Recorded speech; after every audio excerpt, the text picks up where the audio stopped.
What's up, everybody? This is Drew, and I got G and Adam in the back here. I got my driver right here driving me around, and we just got done shooting with Dean Graziosi at his house, and it was absolutely... What if all of that was designed for you right now, as hard as it seems?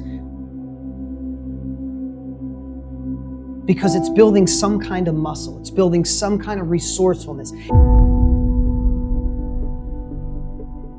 It's allowing you to overcome an obstacle that you learn so much from that you can carry it forward. My mind's trying to comprehend all the stuff that we went through. So much freaking knowledge, so much fun that we had. I got to ask him some awesome questions about creating wealth. When I stop and think about, I was thinking about this morning, about the interview and the conversation, and the amount of people's lives that you have changed is getting into the overwhelming amount. This is where you got to take 1,000 to get one. Yeah, exactly. Appreciate it, man. Love it, man. Thank you so much.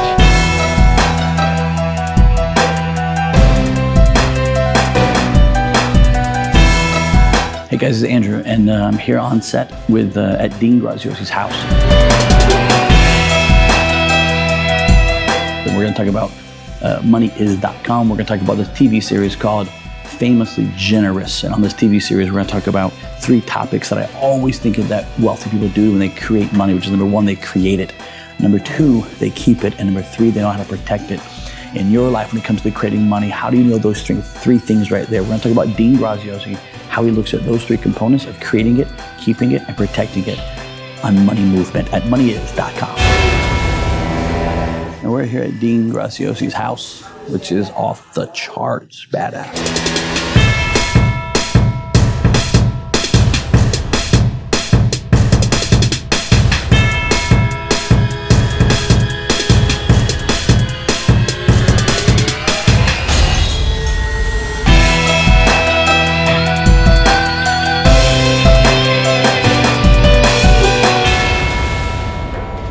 Hey guys, this is Andrew, and today is one of those special days in my life where there's certain days in life that you get to naturally stay up late and wake up early.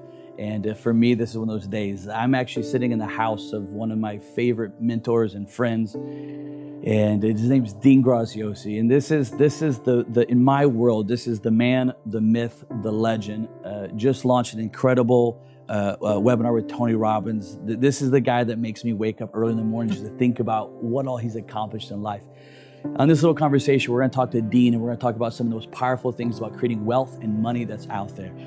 Dean, it is absolutely my privilege, my honor to have you here, bro. You have changed. When I stop and think about, I was thinking about this morning about the interview and the conversation, and the amount of people's lives that you have changed is getting into the overwhelming amount. You know what I mean? Like, you've been at this for decades now, of just helping people, whatever it was. And I've watched you from like the beginning, probably like a stalker in the background, but man, you have like revolutionized. Sometimes I was thinking about this morning, and this is the best definition I came up with you. You're kind of like, in my mind, the Lewis and Clark of this industry. Like you paved the path. You paved there was no path. People don't see all the miserable failures, but luckily I fail really fast. Man, it is crazy to watch all that you've done in such a short amount of time. But in this interview, we're going to talk about a couple of things here. And one of the things I'd just like to get going is get to know you a little bit on a personal level. For those that are watching, to get to know you. Some obviously know you in great detail. Some are maybe the first time they're seeing you. So a couple get to know you questions that we go through here. Number 1, where were you born? Yeah.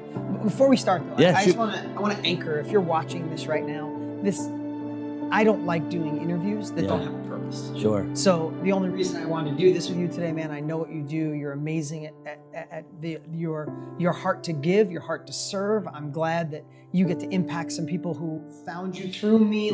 It's really awesome, and I wouldn't take this interview if you didn't have that heart to serve. Thank you. So I'm really happy that you're here. But you're watching right now. I know time is busy. We all have limited time. We all have way too many distractions. So know, if you're going to spend a little time with us right now, I want to deliver you value. If you're someone that wants to go to another level, just tap into your full potential, find a new way to generate income, but not someone who's looking for a magical money machine. I promise I'm not going to share some magical way to get rich overnight. If that's what you're looking for, that's not me. There's lots of those people online. So I just want to say, if you're here right now and you desire more, spend the time with us, because in my life, I've moved the needle the most by learning from other people who've already been there.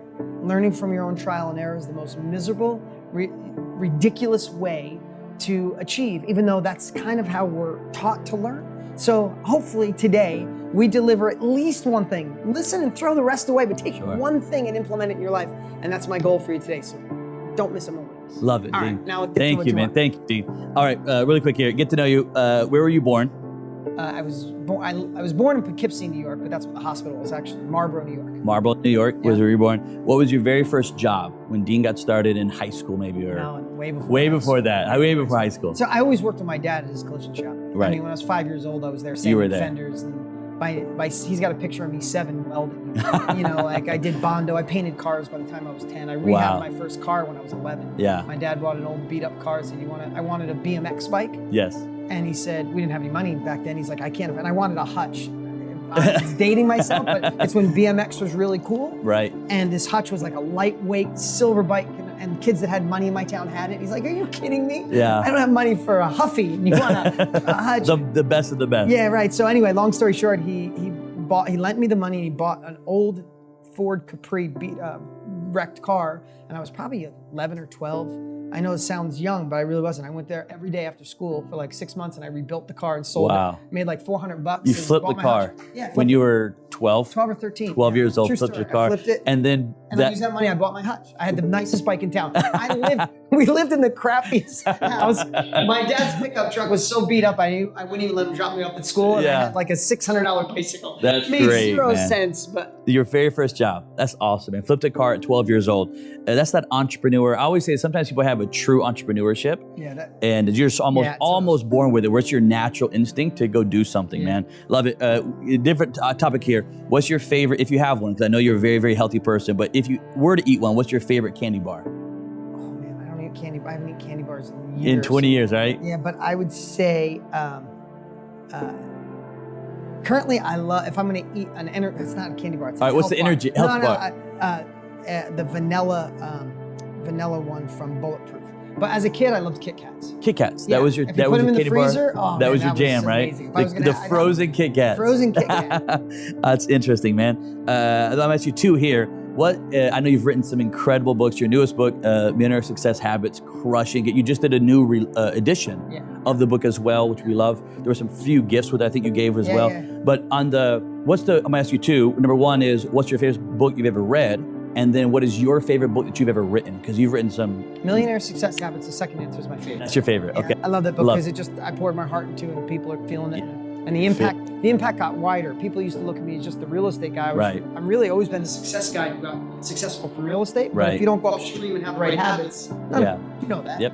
Right? Yep. And none of it works. You can have a business on how to sell $20 bills for $10. You know, the right mindset, and you screw it up. Yep. Yeah, my mom said it wouldn't work. It's like, Yep. oh my God. Mine right? is everything Right. in So, this business. so Millionaire Success Habits is my favorite. As far as books go, man, my favorite book is usually the book I just got done reading. Yeah. Right. So I just got done listening to a 42-hour book on George Washington's life. Wow. Longest book I ever listened to. Wow. Personal growth extreme. Like talk about the underdog. Like we all feel like underdogs. I'm sure you're Yeah. watching right now.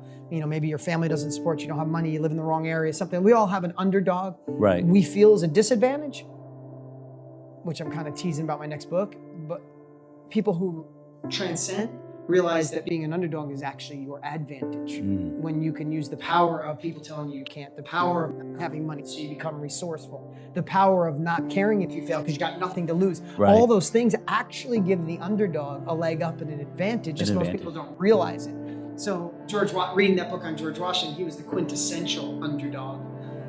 So I would say that was my favorite because it's the last one I read, but also outside, I read personal growth books nonstop. I listen to them every single day, so I'm always going through them. Untethered Soul's amazing book, but outside of that, The Shack. The Shack made a massive impact on me. Whether you're spiritual, religious, or don't believe in anything, The Shack's really strong. Interesting, man. I love getting to know you here. Here's a different for you. Do you have any hidden talent that someone would not know about? Hidden talent. I can juggle. You can juggle? I can juggle. I learned to juggle when I was like 7 years or maybe 8 years old. Yeah, did you? I beat up all my mom's grandmother's fruit. I used to juggle their fruit. Like, Dean, you're trying to juggle again. And I used to go to the grocery store when I was a kid, was shopping with my mom, and I would just go there and grab the oranges and apples, and I would start it there, and they would drop, and I'd put them back in the shelf or whatever. Very good. Hidden talents. Next one, do you collect anything? No. No collectible, nothing like that. I was going to ask you about golf, but then I saw in your interview with Tony or your KBB with Tony, you said you only golf twice a year, and it's basically with Tony. It's our It's only two excuse to times. golf. And I loved it because you said it's my favorite time to golf because he only plays certain holes with you. He only plays the holes he likes. It's freaking like awesome. We It's golf, awesome. and he's like, oh, that one's got done. That one's got water. Let's go to that one. And the funny thing is, just the cool part is pull up with Tony especially, right? Yeah, sure. I feel blessed people recognize me, but it's Tony, right? Right? He's like just bigger huge. than life. So when you walk up, even if someone's on the hole, like, oh, please, you guys play it. So there's never no lag time. Never. That's awesome. That's a great way to play golf as well. Do you have a favorite sports team? No. No sports team. And then last question here. Let me do two more with you. What's your favorite holiday? Probably Christmas. Christmas. Yeah. And that leads to the last question there. Favorite Christmas movie? That's the easiest question. Easy of all. It's a Wonderful Life. It's a Wonderful Life. I watch it every year since I was the black and white version of it. Yeah, black and white, and then they have the new color version. Yeah. Awesome, cry every year like I've never seen. Awesome. Love to get to know you here. Look, in the room here, we talk a lot about money, and we talk about wealth and real estate and how to use it, right? And I really talk a lot about what I call the 5 M's of money and wealth, which is the making of it, the movement of it, the metrics of it, the mission of it, and the measurement of it. And inside of that, when I look at your life, man, I see studying you, the word movement pops out to me the most. Because I feel like in these 20 years, you have accomplished so much with moving constantly and moving the game of money. And a lot of times with money, if you don't move it, it tends to die. Yep. It tends to go away, right? And sometimes we begin to hoard the money versus actually just moving it and investing it. In that movement, I want to talk to you and get your advice on 3 points here. Creating it, keeping it, and protecting it, okay. Right? When we talk about creating money, right? Creating wealth and creating money, what you've created so much in different businesses as well, and different opportunities. When you think of creating wealth, what comes to your mind to talk about creating wealth and the movement of money inside of it there? So my brain is like, I have all these different categories. Like as you ask this, I'm listening to you, and I could go down like 5 different roads. Okay. But the one thing I want to do is I want to talk about some misconceptions. Okay. Some misconceptions that I feel, because I remember what it was like. And I think I do so well connecting with people, at least I hope I do, is because I never forget what it's like to be broke. I'm still a broke kid on the inside. I mean it. I'm still afraid that someday I'll wake up and all this will be gone, that I'll be struggling again. That my mom worked 2 jobs to make $90 a week and I never saw her because she was working. So like all those live inside me. I get goosebumps talking about it because I never want to forget that. Because I know what it's like if you're watching right now that you maybe tried other opportunities in the past. You were almost there, but life gobbled you back up and you missed an opportunity. Or maybe you went down the path and you invested in somebody and they didn't deliver the value they promised. Like there's a million different stories and what happens. And I remember the way I felt looking at other people that got successful. And sometimes I was even envious. Did you ever see somebody when you were broke and you're like, man, I'm working just as hard as this dude. Why the hell's he making it? And I'm not, right? So sometimes it's envy. Sometimes you're excited for the other person, but still it's like, why the hell am I being missed out on? But then I think there's this misconception, especially in today's world because of, and I know I'm a little bit all over the place. No. You run with it. But reel me back in but as a kid, we didn't have YouTube or Facebook or Instagram. Like if I looked at somebody successful, it was had to be someone in my town or just what I saw on TV. Right. Couldn't go on YouTube and find influencers or somebody doing well, right? But what I think has happened with seeing so many people online, there's 3 things I want to cover. Okay. Is we see wealth and abundance and it looks like it comes too easy. Okay. And what I believe is, just like, somebody takes a picture of themselves on Instagram. I don't know if you guys put pictures on Instagram. Sure. You take 10, you pick the best one, and they filter the best one. Yeah. It's the same way. You see somebody with the Lambo and the watch, and they're doing great. You don't realize that maybe they just made it and they can't even cover the payments on that Lambo. Or they're living in a rented house. I own this one, right? Like, so we sometimes see that and go, man, that guy's 22, killing it. What's wrong with my life? And it actually does the opposite of inspiration. It makes you go, man, I could never get there. I'm 44 now. This kid's 22. Screw it. I'm going to go back to work. So that's one thing I want you. That's BS. Like, just know being successful and making more money takes more work than most people realize. Yeah. But at the end of the day, is it worth it? Absolutely. And secondly, I just want to share that when I tried to figure it out on my own in my 20s, because I didn't know there was people that could mentor me, guide me, masterminds, groups, trainings, books. I'm an obsessive learner now. I pay hundreds of thousands of dollars for my own education still. Right. I run high-level masterminds. Tony and I are launching a $250,000 a year mastermind, but I still spend 50 grand a year to go to other people's masterminds. Like, oh my God, I wish someone would have shaken me. That's why Tony and I are on this mission to make self-education the new norm. I wish someone shook me in my 20s and said, what the hell are you trying to figure this out on your own? Somebody's already done it. Yep. Just go figure it out. Figured out, yeah. Right? So again, I'm digressing. Know that you have to do more work than you think. Secondly, though, in today's world, you're open to training and learning and materials that can allow you to go faster. You don't have to learn on your own. So trial and error is done. So first thing is measure your life based on you. Where are you now? And make progress. That's all you can do is look backwards. And when you look back, as long as you're moving up the ladder, as long as you're moving forward, you're doing better than the people next to you. Don't compare yourself. And if you watch other people, like you watch me or you watch you or you watch anybody, use it as inspiration. And if it's making you feel resentment or like you'll never get there, then figure out another way to be motivated. Secondly, be obsessive of learning from other people. And then third, is kind of like a blanket of stuff. And then let's get to the question you actually asked. But I want to get these out of the way. People think when it comes to and I still have friends. I'm 50 this year. I still have friends. I went back to New York 2 weeks ago and saw all my old buddies. Yeah. And a lot of them have the same thing. It's like, man, I got this idea, but I just got to get, when it comes to creating, it's like, man, if I get somebody to fund my idea, I can rock it. Like, that's just this crap ass misconception that I don't ever want anybody funding my deals because I did it when I was a kid and you're obligated to them. You're burning someone else's money so it's easier to spend. It's like in today's world with technology, learning from other people, especially in the real estate game when it comes to things like wholesaling, I don't even want anybody else's money because if you can make it work without money, here's again, I know I can go down a lot of channels here, but you don't need someone else's money.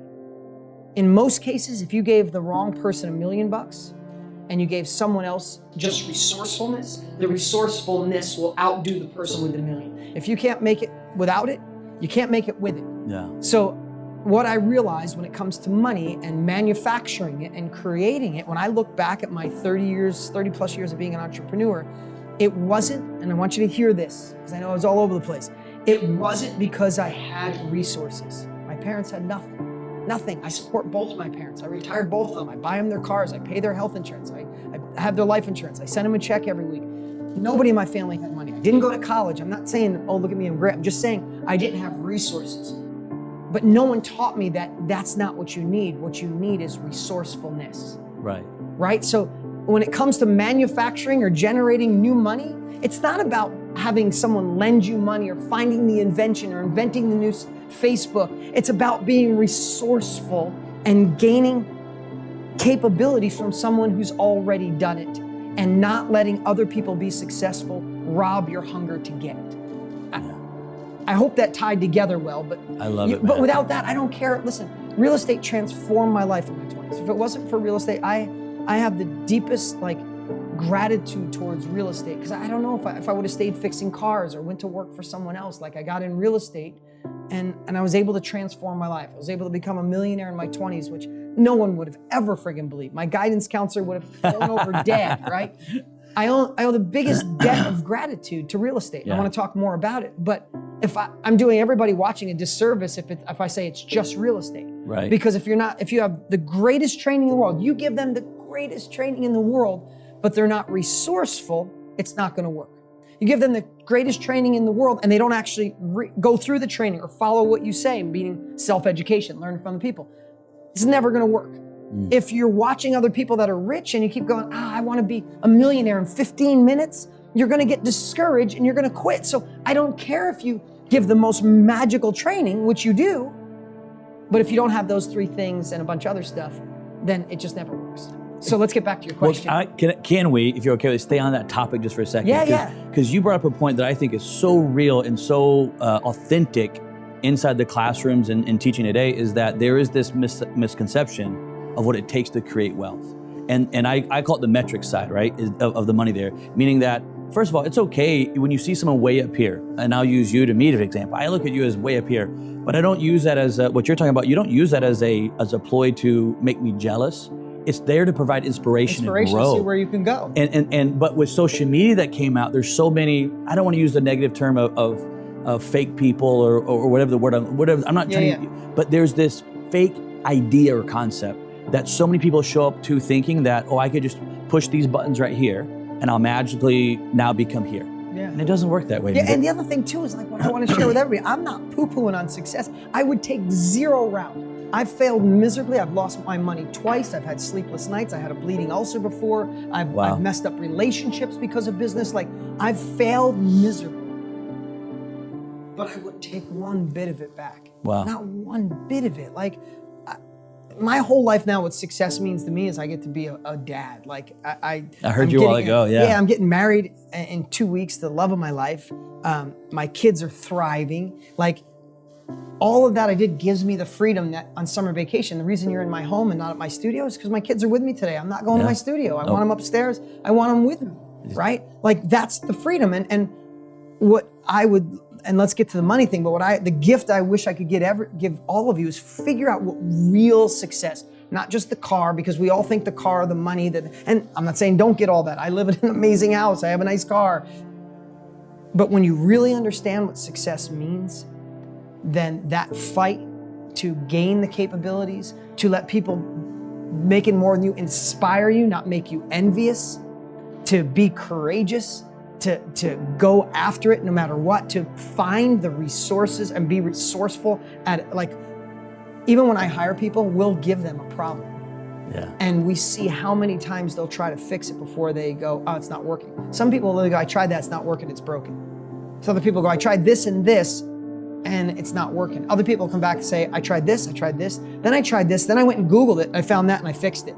It's like, you're hired. Right. Because they're resourceful. Resourceful. Right? So figure out what success, real success means, and then how do you reverse engineer it to find the ability to be resourceful and gain resources by learning from other people, to watch what you do or other people do and be like, damn it, if he could do it, I got this. And all of a sudden, you go into it completely different than the person next to you. You could be sitting in a room right now and both of you say, I'm getting engaged in next level self-education. I'm gonna learn how to crush it in real estate. And man, no matter what it takes, I'm gonna get my first deal done. No matter what it takes, I'm gonna watch Dean and Tony and all these people, I'm gonna watch everybody, and I'm gonna use that as inspiration. And I'm gonna keep learning and growing. And the person right next to him would go, I'm gonna get this too because I wanna be rich. But if this shit doesn't work in the first month, I'm gonna be pissed. Yep. Who do you think is going to be successful? And both of them at the end, one's going, oh my God, this is amazing. And one's going, that crap didn't work. I got to find something else. And that's the person who goes on to opportunity after opportunity. They look back at 90 years old. They tried 60 different things and it's everybody else's fault.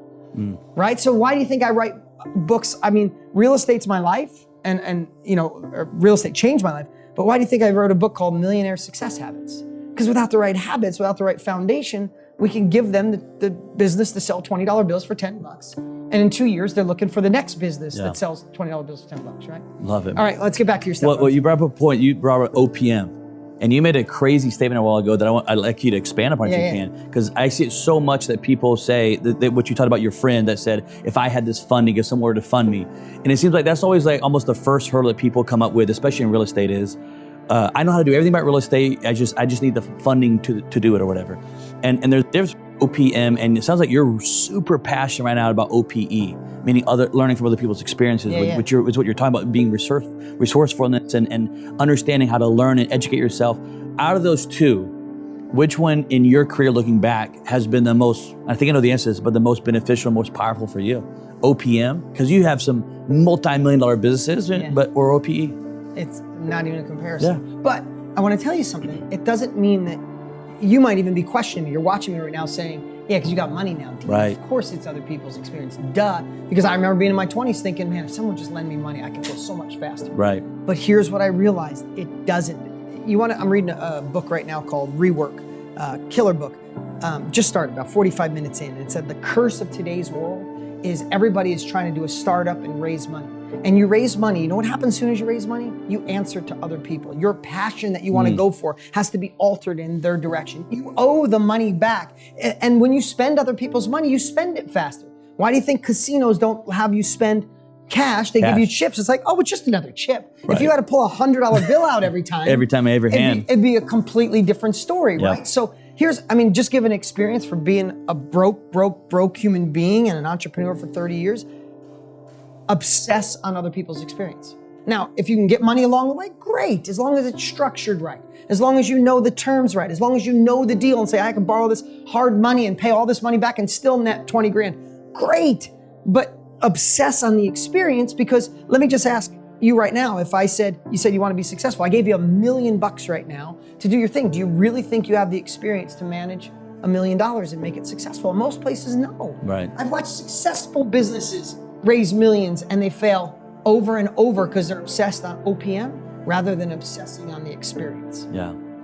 Great points, man. I love the OPM versus the OP because so much of people always wanted to rely heavy on that OPM side of it, where I think if they knew how to actually structure the deal and know more about the deal itself, meaning have educated themselves about the deal, it's amazing. I always hear people say that no great deal ever goes unfunded. Yeah, of course. No. And I want to tell you something. When it comes to fix and flips, right? Yeah. I remember this. I can remember the transition.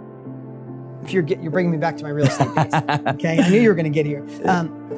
I can remember the transition of wanting to raise money or have people lend me money so I could do all these deals. I'm in my 20s. I see all this opportunity. I'm going as fast as I can. I got 80 grand out of my credit cards. They're maxed out. I'm doing deals off of credit cards, and I want more money to come in. And I remember being hungry, wanting that money. Like, man, I'm doing this deal. Come on, can you lend me the money?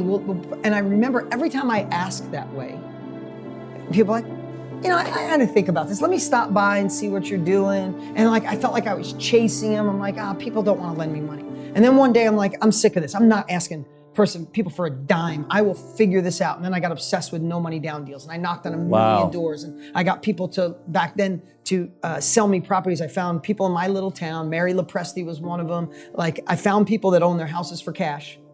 We're asking a little bit too much. Right. So the house is worth 122. They're asking 127. It's been on the market forever. I'm like, I'll give you 127, but sell it to me with no money down, no interest. I'll pay you in full in 3 years. I'll give you $2,000 a month. I'll pay you in 3 years. And all of a sudden I start sweeping up properties that way. Right. Yeah. So I start doing these deals with no money down. Right. And I'm like, screw it, but I'm never asking for money again. I felt like, even though I was broke, I felt like it was like, I don't know how to explain it. Like I was asking you for money and you're like, let's see, son. And I felt like it demeaned me every time. Sure. I'm like, screw that. And I got I'm never the kind of guy that's cocky on the outside, but I'm cocky on the inside. Yeah. I might go, no problem on the inside. I'm like, screw you. I'm going to do this deal without you. I'm going to make money. You're going to freaking regret it. I'll prove it to you. You're going to be sick to your stomach when I flip this thing. It's the competitiveness that you have. Yeah, I'm going to you're going to be sick to your stomach when I flip this. So I started doing deals, and then all of a sudden, everybody wants to give me money. Right. Oh man, I see you do. Hey dude, why use your own money? And then I started telling people no, and the more I told people no, the more money that came in. So and then when I wanted to raise money, it wasn't like, hey man, can you borrow my money? This is the deal I'm doing. This is your return. Do you want in or you want me to call the next guy? No, I'm in. Okay, money will be there tomorrow morning? Yeah, okay. And I'd walk out and be like, holy shit, it's just what everybody says. It's a principle of least interest. Mm-hmm. When I wanted it, I couldn't get it. Right? So like the banks. Banks don't lend money to the people who need it, and the people who don't need it, they want to give you money all the time. They'll stand in line trying to give it to those people that don't need it. But when I get a letter once a week asking me if I want to borrow money. More money, right? It's an incredible thought process. And I love the idea that you ran with there that said you actually became obsessed with finding another way to go about it. It didn't stop you, or if you didn't have the money or you didn't want to stop chasing it, but you still found a resourcefulness way to go around that problem. I mean, that's what happened in 2000, and I'm jumping ahead here, so reel me in and anything up. But in 2006, 2007, I'm not a rocket scientist, I'm not an economist, but I knew the market was crashing, right? We all knew when realtors and mortgage brokers didn't want to face it, and developers didn't want to face it, right? Because you got too much invested. Mm-hmm. The mortgage brokers and the realtors and real estate agents bought the new Beamer, next size up, they bought the new condo, and they bought the boat. Yep. Developers started building a year prior, they had to get permits, subdivide land, now they got 50 or 100 units going up. They don't want the market. They can't say it's so they can't. It's just like this. So the whole world saying, no, we're good. So I just took a shot in the dark, and I wrote Be a Real Estate Millionaire in 06 and was done in 07. And I wrote, here's how to be okay on the way down. Wow. And it just, timing was like, it was like serendipitous. Serendipity. I don't know, I don't know that word. It was serendipity. It aligned perfectly. And that book went on to sell over 1 million copies. I think it's the only real estate book that's ever sold 1 million copies. But what I taught people was wholesaling, because I have to be honest with you. I'd love to say, I've been wholesaling for 22 years.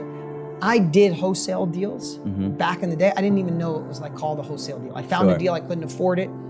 I locked it up on contract and I sold it to someone else. And I thought I was the most creative person in the world. Yeah. And then I started teaching it and I realized other people did. And what I did in 07 with Be a Real Estate Millionaire is I made wholesaling popular.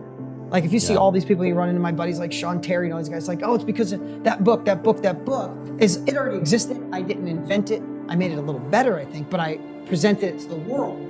It's like, okay, I had no money as a kid. I had to go around and knock on 1 million doors. I found a better way to do no money down deals. It's called wholesaling. And I wanted to write about it. And it just happened the market crashes. And all my competitors at the time, so if you guys go back then, there was Carlton Sheets on TV. Yes. With his infomercial. There was a guy from Florida. There was Russ Whitney. Yeah. Then there was There's Ron LeGrand in Florida too. Yeah, you're an old school right here. And then there was Dynatech. Yep, Dynatech. Dynatech. There was all these guys, and they're all in business, and we all made up like a $100 million, $150 million year industry. And I was a little part. I was 5, 6, 7 million, 10 million maybe. And all of a sudden the market crashes, and all of them were talking about the same thing they talked about before the market crashed. Yeah. And my conversation was, hey man, the market crashed, it's not the same. Banks don't want to give you money. Every house is in foreclosure. Yeah. Let me just show you a down market strategy that you don't make as much, but I think you can do really good on the way down. Boy. And from 07 to 09, I went from a $10 million company a year to 100 million a year. Yeah. And we took out all the competition. That's Ron LeGrand, Carlton Sheets, Dynatech, all of them disappeared. Yeah. We just devoured the whole industry. And I didn't do anything spectacular other than saying, stuff changed. It's scary out there. Don't do that. Don't buy and hold because the market's going down. Don't fix and flip because by the time you're done with it, it's gonna be worth less than you have it. But here's this cool thing. There's cash buyers and they want to collect deals. Right. So just sell to them. Yeah. And as crazy and as simple as it sounds, people are like, I see that, let's do it. And the success we had, the way down, everybody's like ready to die. And my students are like, no, I got this. It's amazing because I talk about all the time in class, I call it the wave of real estate in the market, right? It's going to go up, down, flat, up, down, flat. And our job is to make sure we're playing the right game at the right time. And that's it. Right? If you It's always a great time to make money in real estate, but if you're using a up market strategy when the market's screaming straight down, you're doing a disservice to people, you're hurting. Yep. And it's just about playing that right game at the right time. And it's crazy because that serendipity moment you're talking about was you led into that industry of wholesaling it with very little money or to no money out of your pocket to other cash buyers, which exploded the whole industry really of that time of 06, 07, 08, right? When it really took off there. But it's about playing the right game at the right time. How important do you think in business and in real estate, but also in business, timing is? How critical is the word timing inside of business? Extremely critical. Yeah. Extremely critical. Just think about how many people, and I'm sorry if you were one of them, how many people got really hurt bad in 07, 08, and 09, right? So what happens is right before a market crashes is when the most people are investing. Because you hear your friend made 50 grand on a flip. This guy made 20 grand. This guy made 100 grand. My buddy made $500,000 on a flip. Okay, I'm gonna do it. And the last people that get in are the ones that waited so long that they're right at the cusp. Right? So you're using if a market's going down and you spend 200 grand for a house and you take 5 months, 6 months to get it ready and it's worth 180, that's a really tough thing, especially if you borrowed the money for it. Right? Yep. And the other thing too, if a house is at its peak and it's selling for 200 grand to rent for $1,000, and then you buy it at 2 thinking, I'll lose money every month on the cash flow until I can flip it. And all of a sudden it goes from 200 grand to worth 125. Right. You got to hold that and lose that. So not that those strategies can't work in any market. Obviously you know better than anyone as long as you get it cheap enough, right? Right. When you buy it. But it's when you buy it. But on a straight up market, people make a mistake and they buy a wrong house for too much money, put too much in the rehab, and it takes too long to rehab. But since they took too long to rehab, the market went up and their profit's still there. Yep. So it's not kind of important, it's everything. It's everything. And we're on the cusp again. We're not far away from the shift. It's already shifted in some parts of the country. Yeah. And that's great. Which means as an investor, if you're sitting there watching, that's where you should really almost be excited for the new opportunity that's coming along. Right, especially if you're an early adapter, especially if you're smart enough to gain knowledge from someone who's already done it. There you go. Hey, the market's shifting. Cool. Right. Your friends are going to tell you you're nuts. Yep. I'm going to tell you you're the smartest guy or smartest girl in the world, but this is the strategy you're going to use. Yep. You're going to target cash buyers who want to collect properties. Listen, in the last down market, I bought over 2,000 houses. It's crazy. Single 2,000 houses in the last market. And was it because of the opportunity that had created, right? The market naturally creates opportunities. Is if you can see ahead of it. Can I tell you, I bought most of them from wholesalers. Yeah, wow. So people made a gazillion bucks. Other people made money. Me, right. Other people made money because I didn't have time to source them myself. Right. So they were sourcing me properties. Wow. Right. A lot of them were my students. That's incredible. Talk about one of the points, if we can move on to the point here. This is so good. I like you to run with it and play the game with you. But if we talk about keeping money, meaning I find it one of the characteristics that successful people, wealthy people do is they've mastered how to create money, right? We talk about wholesaling and so forth, but they also have mastered how to keep it, meaning not spending everything. They've changed that mindset of principles of how money works, right? They're not trying to just make it and to go buy the car. They have a purpose for that money there. Any thoughts on when you've seen your career of people being able, those that are successful will be able to keep what they've made and keep what they've earned? Yeah. So again, I always go, I can't help myself but to go upstream a little bit. And second, the people that I see keep it have a different philosophy and they're not playing with scared money. So what do I mean by that? This is good. I know there's a lot of my friends who live a life big like this, right? I'm just being honest. We're in an 18,000 square foot house right now, right? Gorgeous. I have friends that live that way, but if they had one bad month, they'd lose it all. Yeah. And they're always sick to their stomach and they're always on the edge of losing it. And I don't know how, man. I love to say that I read books and I had these mentors, but I realized at a young age that I didn't want to be the person who used to have it. I don't want to be the guy that used to have the house, used to have the jet, used to be successful. And I have this inner fear, this innate fear. So that caused me to always stash some cash away, right? To not live bigger than my means. And I found more reward when I know guys that say, hey man, why'd you spend that money? I got this new Lambo, no, I'm not knocking that, I'm just using that as a silly excuse. But I got the new boat, and I know they don't have 3 cents in the bank. Right. And I found a way through inner peace, we're going, no, I don't have that, but I got 300 grand in the bank, I got 3 million in the bank, I got 30 million in the bank, whatever the number is, right? And that's peace. What it did was, it allowed me to make decisions through confidence and decisions I thought could take me, because if it failed and it took 3 months to get off the ground, I had a little bit stashed away, where I watched other people have to bring in partners they didn't like. They had to compromise their ethics, compromise their values, be scared because they had to do things to make the money happen now. Like I watch it with sales guys. You get a sales guy that needs to pay his mortgage, he'll say terrible things. He'll be too aggressive, and that's a sales guy. You go to the car lot, you know the guy that needs to pay his mortgage this month because he's forcing you into a car that doesn't make sense. Right? But if that guy has lots of money in the bank, he's gonna just talk to you like a human. He's gonna hear what you need, and if he can't serve you, he'll send you someplace else, right? And so I saw that. So how do you preserve it? First off, you're gonna realize how smart I am when I share this with you. Spend less than you make. Like, it doesn't prove to anybody. You get a car, you get something you can't afford, friends are impressed for 2 minutes, you like the car for 2 weeks, then it's just a car, right? Like, just realize that if you stash a little money away, it's not just the savings. What you could do is put it in a Roth IRA, other great things that you know how to teach and help people go to another level. But even if you didn't get any interest on your money, how would you feel right now? I don't know where you are economically in your life, but how would you feel right now? What decisions would be different in your life if you had 10 grand in the bank, if you had 100 grand in the bank, or if you had $1 million or 10 million, whatever level you're on in your life? What would you feel like? How would you listen to me right now and listen to us in this? How would you listen differently? What opportunities would you go after? How would you act when you made your first mistake? Would you feel like when there's no money and one thing goes wrong, you run back to what you know? I'll just stay with this job. Stay with the job. You got a little scratch, you go, I made 3 mistakes, I ain't giving up yet.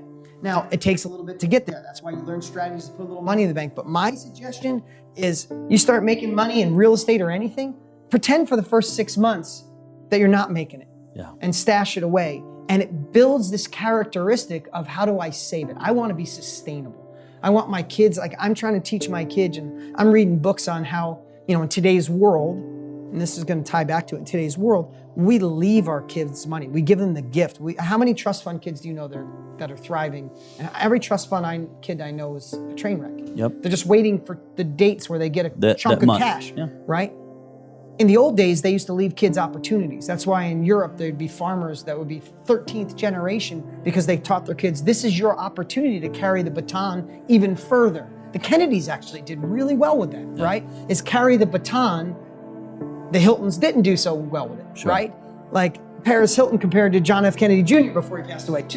Both privileged, both wealthy, one trying to carry the baton, one just, right? So it's the same thing. I believe as you start making money and you stash some away, it changes this perspective like, oh no, my great-grandchildren are gonna be like, man, thank God my great-grandfather Dean gave us this opportunity. Not waiting for their check, but when they wanna start a business, they can borrow it from the fund. Right? When they, like things like that. So I might come at it a little less tactical, but I believe if you don't have the right mindset, you could teach them all the tactics in the world. Put some in a Roth, put some in buy and hold real estate, put some where you like diversify your portfolio, bet a little bit on the downside. So if the market crashes, you're protected on the way down. All of those are amazing strategies. People smarter than me figure that out.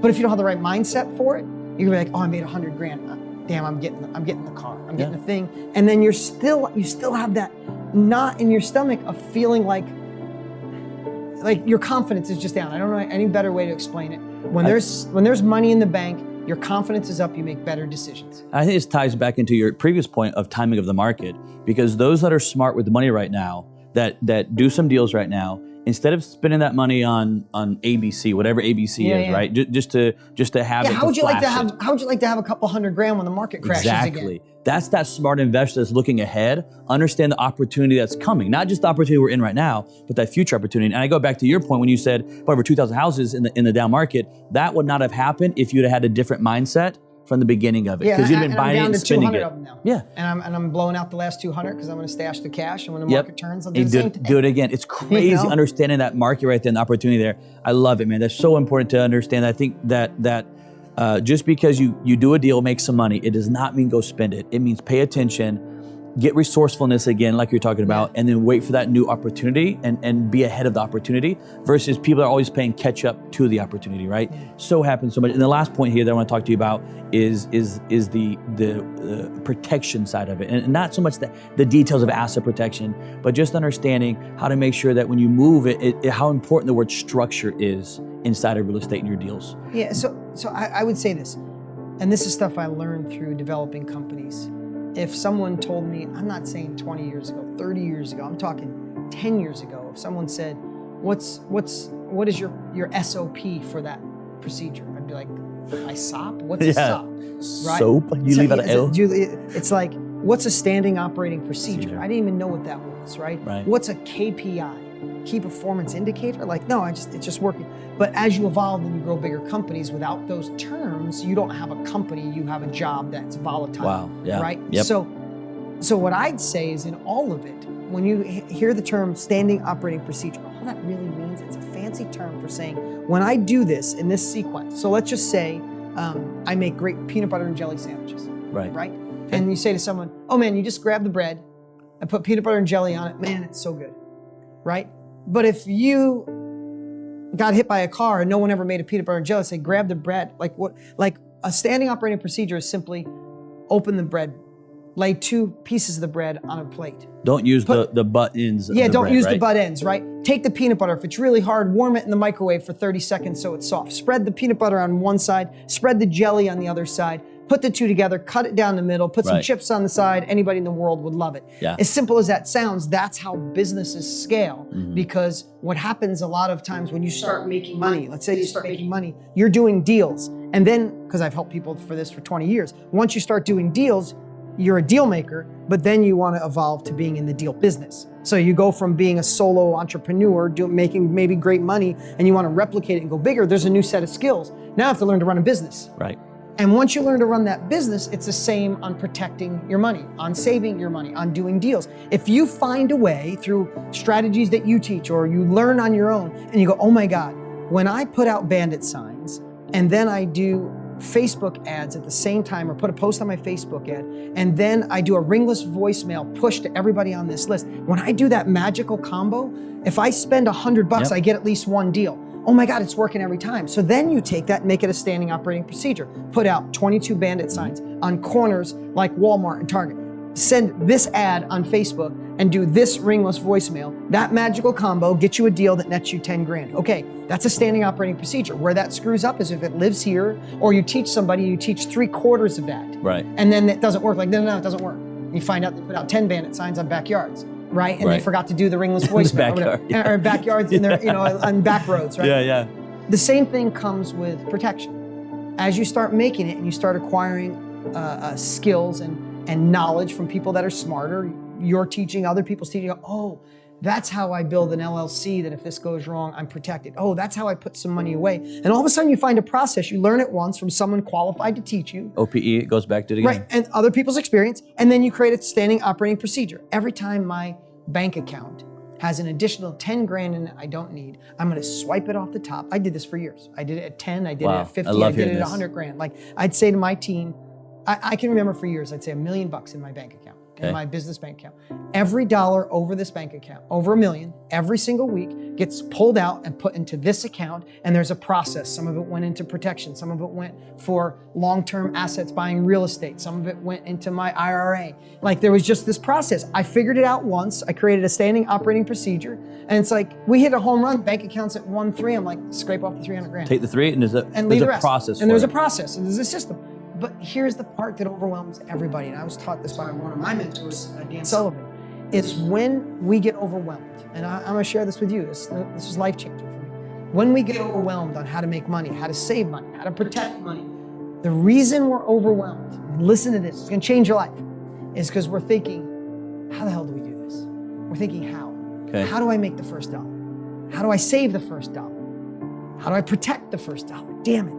You replace how with one word, your life changes forever. Who? Who can teach me to do my first deal? Wow. Who can teach me to save the money? Who can teach me to protect the money? Once they teach you once, it's your knowledge. You create a process. I got goosebumps. That's the secret of life. I've been in this industry for a long time, and it's always a how-to industry. How is overwhelming? But it's not a who industry. Dude, that is really it's good. How versus who. Successful people know the who. Everybody else in the world's trying to do the how. I talk in class a lot about the power of a network, right? And when your network grows, there's so much you can do because you surround yourself by the right people. Is that the same? Is that what you're talking about? Like making sure that you have the people around you? Yes, but in I'm lucky. I have some great friends, right? Right. Tony Robbins, Brendan Bouchard, Richard Branson. Like I have these crazy friends. I can't even believe it.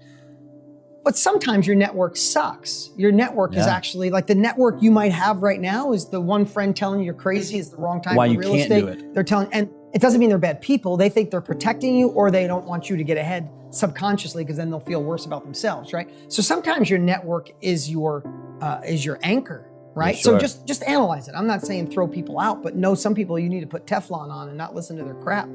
But network only works if you're surrounded by people doing what you want to do at a higher level. Okay. Simple as that. Sure. Like people say, who do you want to hang out? I want to hang around people that would beat me at what it is I want to do. Yeah. If you're the smartest person in the room, get out of the chair and go to another room. Like that's simple as that. Like if you're not feeling challenged, and what happens sometimes we get this big fish, little pond syndrome. Yep. We're doing good and the friends we're with, we're making twice as much money and they're like, I got this, time to get new friends. Not let them go. You need to find people who challenge you.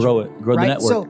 So when I say your network, get people who challenge you, or get into self-education, get in a mastermind, get in a group, get in a course, get in a live training, get in a place where you're challenged, where you're learning from the who's already done it, and you don't have to figure out the how. Yeah. The who gives you the how, and then you make it a process. Right. Like I'm not trying to oversimplify it, it all takes work, but learning on your own is stupid, right? It's stupid. It's like running into a brick wall over and over again, and you don't need to today. Yeah, and then once you find who has done it better than you, then you rob it from them, and you create a standing operating procedure, just how to make the peanut butter and jelly, and just rinse and repeat. And when you find a nuance that's improved, like, oh, I learned from him how to find a deal, but what he was missing, somebody you see online, what he was missing is at the same time, I retarget people, or I do, like you find this one nuance and you bolt it on, and all of a sudden your standing operating procedure is better than the one you learned. Yep. But at least you're starting off where they left off. Yes, instead of in the middle of nowhere. Right, of course. You're starting off with actually the procedure of how to do it, and then you're bolting on all these new things. Yes. And you can't, like, I go off on all these tangents, but you can't score a touchdown if you're standing in the sidelines or you're standing in the stands. Right. Like what most of you are doing, and this is going to sound disrespectful, and I don't mean it. Sometimes I like to be disturbing because when you're disturbed, you take action. Yeah. But most of us think we want more, but we're actually sitting in the audience with someone else's name on our back. We're wearing a jersey with someone else's name, cheering them on. Screw that. Put your name on the back of your journey, call down and get on the field. Even if you fail, even if you get beat up, even if you fumble, if you're in the game, you learn how to hold the ball and eventually you score a touchdown. Yep. So just start playing your game and learn from somebody, learn from those that are doing it and then take massive action. Love it, man. If I go to another topic here, because you're crushing it right now with some of this stuff. If I went to a topic on mission, meaning I want to talk about the why of money and wealth and success. People are sitting in the room understanding, and I still to this day, I use a tool that you created called the 7 levels of why. Game changer. It is a game changer, and it's like peeling back the onion. And I give it to every class that I'm in. I put it in my workbook, like attached to it, and say, go home tonight. Don't come back unless you first do this. Because once you understand that true why, not I want to drive a nice car or that, you understand the why. And you made something a while ago that I thought was so cool, man.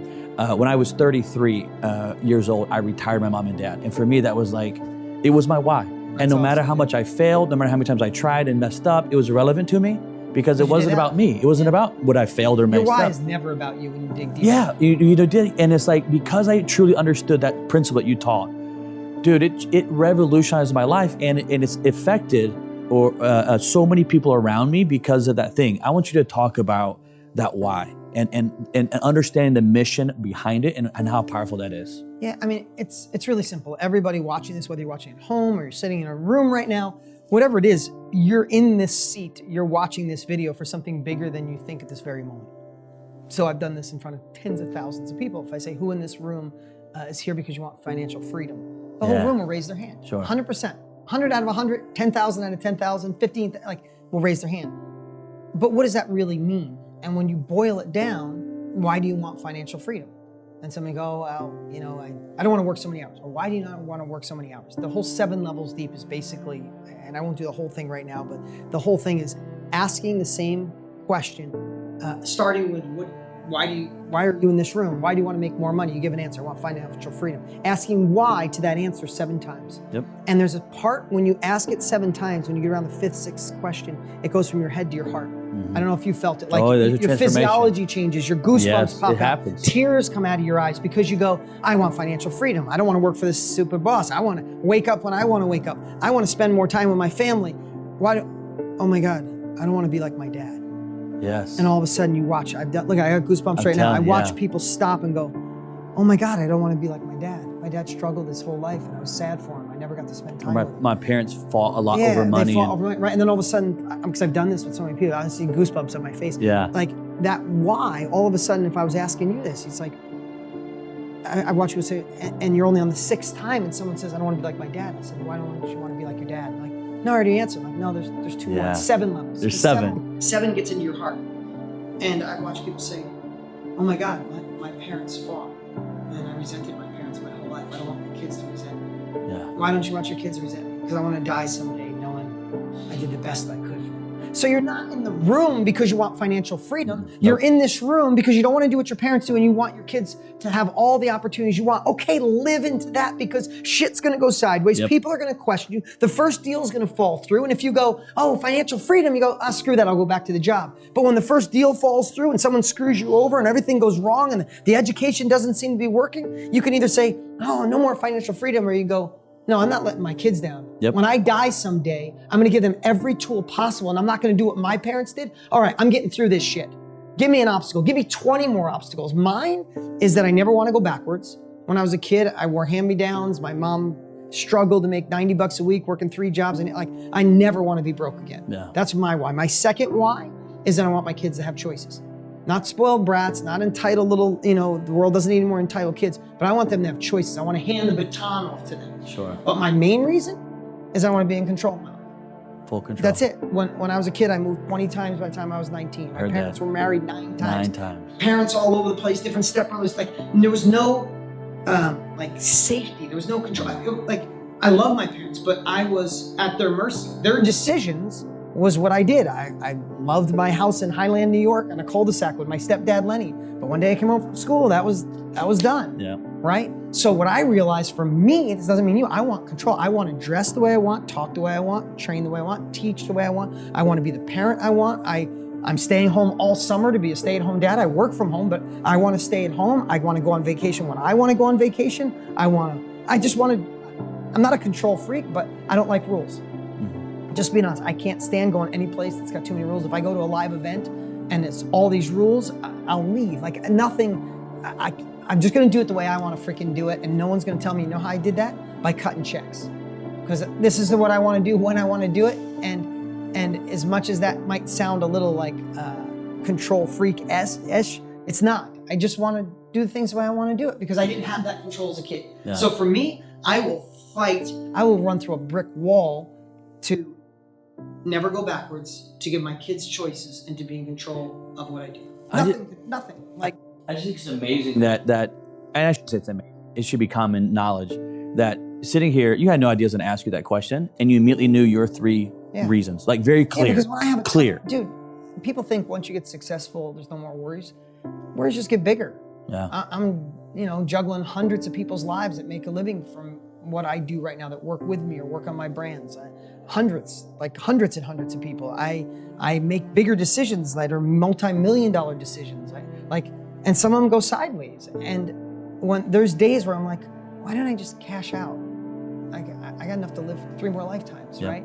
No, because God put me on this earth to make an impact. That's what I believe at this phase of my life. I'm not saying I'm Mother Teresa and I've known this since I was 12, but I know now I get to change people's lives. It's what I was put here to do, and I'm gonna do it to the best of my ability to my last breath.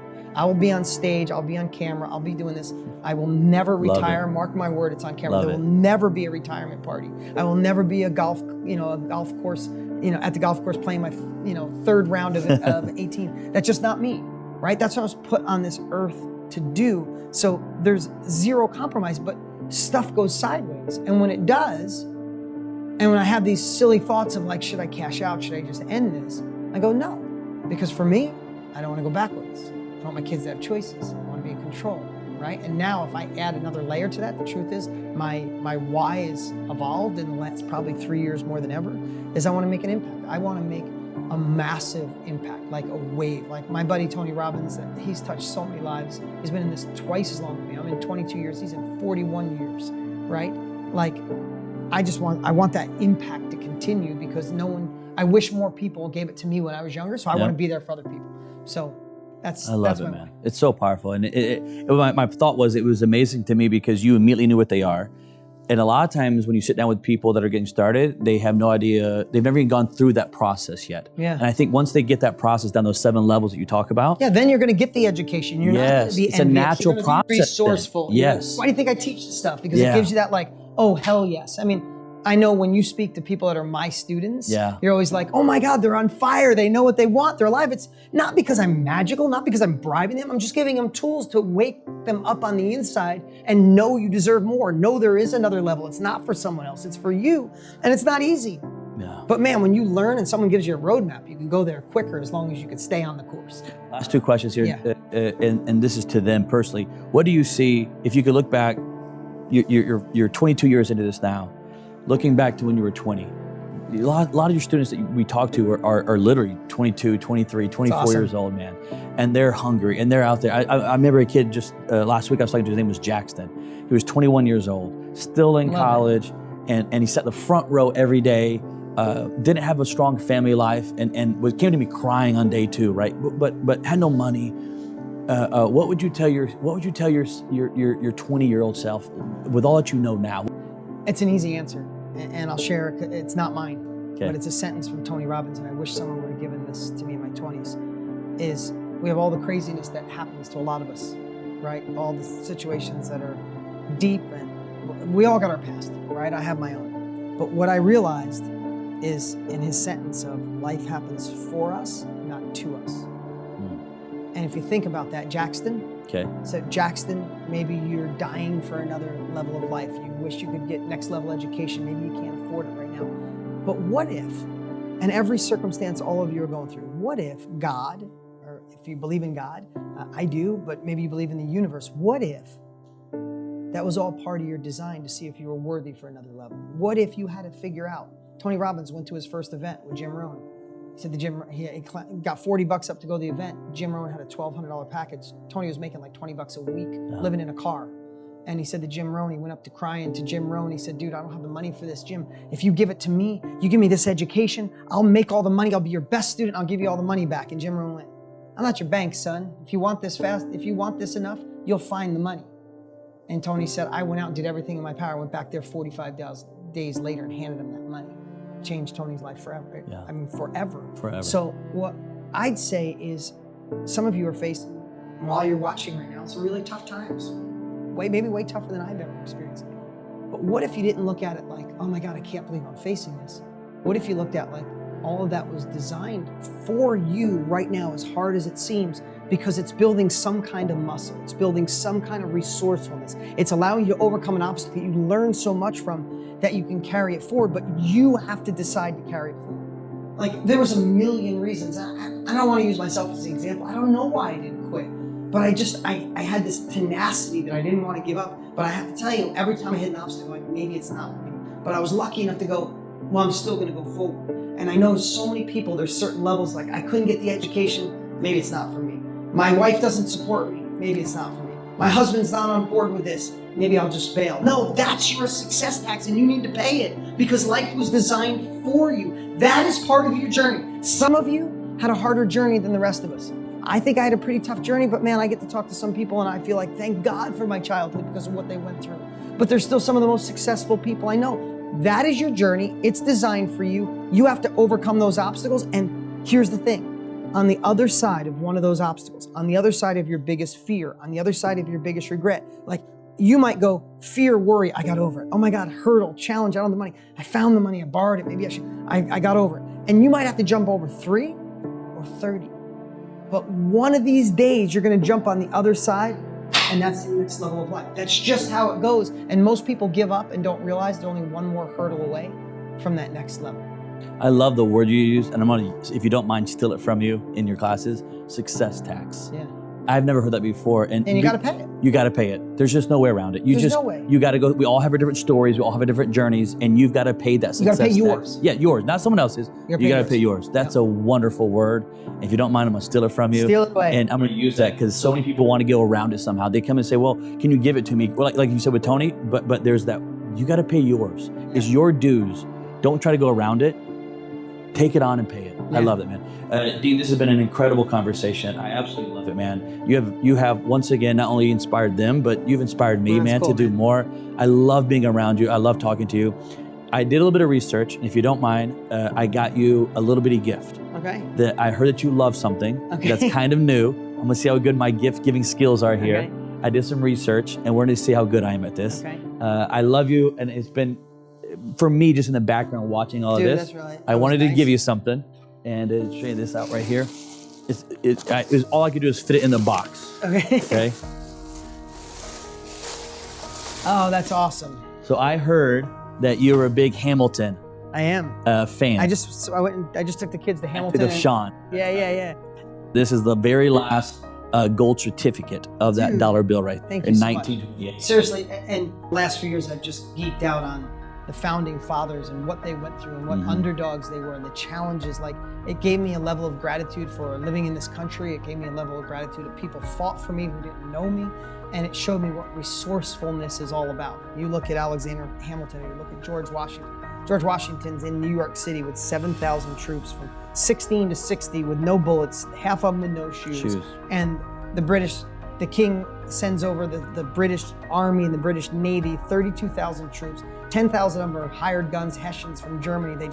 They'd rather kill you than take you as a prisoner. Yeah. The best army and navy in the world comes against a ragtag army and kicks their ass, for lack of a better word, takes Brooklyn, takes Long Island, takes New York City, like tatters them, and then says, there's 5,000 left of George Washington's troops, and says to the troops, sends out leaflets and says, for the rest of you troops, if you come over to our side, we'll give you money, we'll pardon you, you're all good. Another 2,000 bail, and George Washington escapes and he's running through Jersey trying not to get killed. If you don't know history, you go, it's over. And you got 32,000 of the best army chasing down 4,500 people.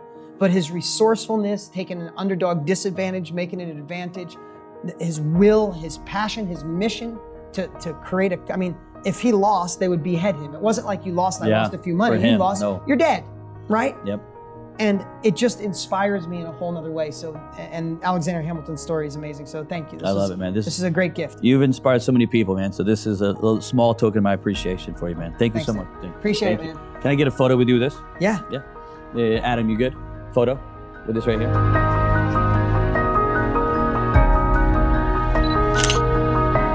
You write it on there. I'll take a photo with you here. Money is, oh man, no one's used this word before. I love it, man. Thank you so much. Put this away. Let me get a photo with you on it. This is just for me personally right here. Thank you, Dean. All right, man. Man, appreciate it so much.